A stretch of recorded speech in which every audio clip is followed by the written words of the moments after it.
আজকে একটি সিদ্ধান্তে আমরা বৈষম্য বিরোধী ছাত্র আন্দোলন উপনীত হয়েছি যে বৈষম্য বিরোধী ছাত্র আন্দোলনের কেন্দ্রীয় কমিটি ব্যতীত সারা দেশের সকল কমিটির কার্যক্রম আজকে থেকে আনুষ্ঠানিকভাবে স্থগিত করা হলো।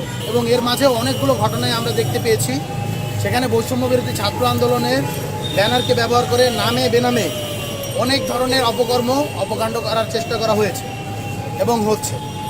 এই সম্পর্কে আমরা যেদিন আত্মপ্রকাশ করেছিলাম সেদিনই আমরা সতর্ক করেছিলাম এই ধরনের কোনো কিছু বরদাস্ত করা হবে না। তথাপি দেখতে পেয়েছি এইখানের ভিতরে বিভিন্ন মহলের রাজনৈতিক দলগুলোর শেল্টারে, যেহেতু এই কমিটিগুলো যখন গঠন করা হয়েছিল সেই কমিটি গঠনের দায়িত্বে যারা ছিল তারা তো যেহেতু বিভিন্ন ধরনের রাজনৈতিক দল মতের ভিতরে চলে গিয়েছে, তো তখন দেখা গিয়েছে যে তাদেরই শেল্টার বা অন্য ক্ষেত্রে অন্যান্য রাজনৈতিক দলগুলোর শেল্টারে অনেক সময় তারাও বিপদগামী হয়েও জুলাই গণ অভ্যুত্থানের যোদ্ধা যারা তাদের অনেকেই বিপদগামী হয়েছে এবং এর মধ্য দিয়ে তাদের মাঝে কিছু কারাপশনের ব্যাপারগুলো আমরা লক্ষ্য করেছি এবং যেটা এই মুহূর্তে ভিজিবলি কন্ট্রোল করা আমাদের পক্ষে প্রায় অসম্ভব হয়ে দাঁড়িয়েছে।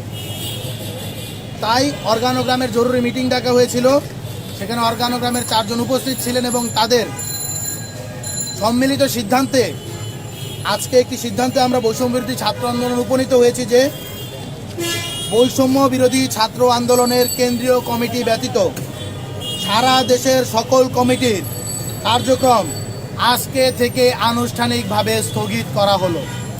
আমি আবারও বলছি, অর্গানোগ্রামের সিদ্ধান্ত মোতাবেক বৈষম্য বিরোধী ছাত্র আন্দোলনের কেন্দ্রীয় কমিটি ব্যতীত সারা দেশের সকল কমিটির কার্যক্রম আনুষ্ঠানিকভাবে স্থগিত ঘোষণা করা হচ্ছে। এর মধ্য দিয়ে আমরা বৈষম্য বিরোধী ছাত্র আন্দোলনের আগামী কার্যক্রম কোন উপায়ে পরিচালিত হবে সেই সম্পর্কে আমরা বসবো, একটা রূপরেখা তৈরি হবে।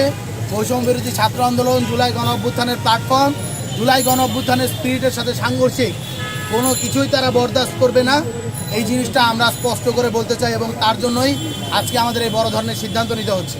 তবে এই কথাও আমরা বলে যাচ্ছি, যারা বৈষম্য বিরোধী ছাত্র আন্দোলনের ব্যানারে থেকে জুলাই গণ অভ্যুত্থানের ঢাল হয়ে জুলাই গণ অভ্যুত্থানের স্পিরিট ধারক ও বাহক হিসেবে থাকার জন্য, এই গণ অভ্যুত্থানের ব্যানারকে বাঁচিয়ে রাখার জন্য, প্ল্যাটফর্মের সাথে কাজ করার জন্য যারা প্রস্তুত রয়েছেন তাদেরকে আমরা একটা কথা বলতে চাই, এখান থেকে কোনো প্রকার আপনি আর্থিক কোনো ধরনের সুবিধা বা কোনো ধরনের ক্ষমতার অপব্যবহার সুবিধা পাবেন না।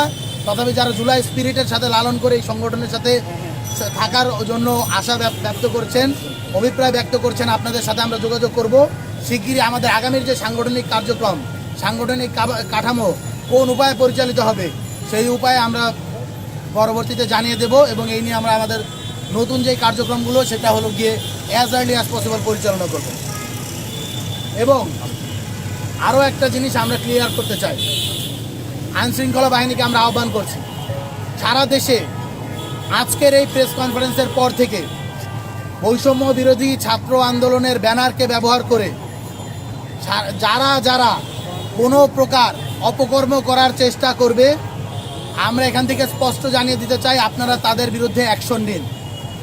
যদি কোনো প্রকার আমাদের হেল্প নেওয়ার প্রয়োজন হয় আপনারা আমাদেরকেও জানাবেন, আমরাও আইনের প্রতি শ্রদ্ধাশীল থেকে আইনের প্রতি শ্রদ্ধাশীল থেকে আমরা আপনাদেরকে সার্বিক সহযোগিতা করার চেষ্টা করব।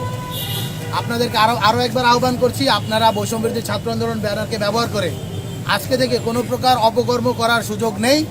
যারা এই ধরনের অপকর্ম করার চেষ্টা করবে আপনারা তাদের বিরুদ্ধে আইনানুগ ব্যবস্থা নেবে। এবং বৈষম্য বিরোধী ছাত্র আন্দোলনের কেন্দ্রীয় কমিটি ব্যতীত এই মুহূর্তে কোনো লিগ্যাল বডি বৈষম্য বিরোধী ছাত্র আন্দোলনের সাথে ফাংশন করতেছে না।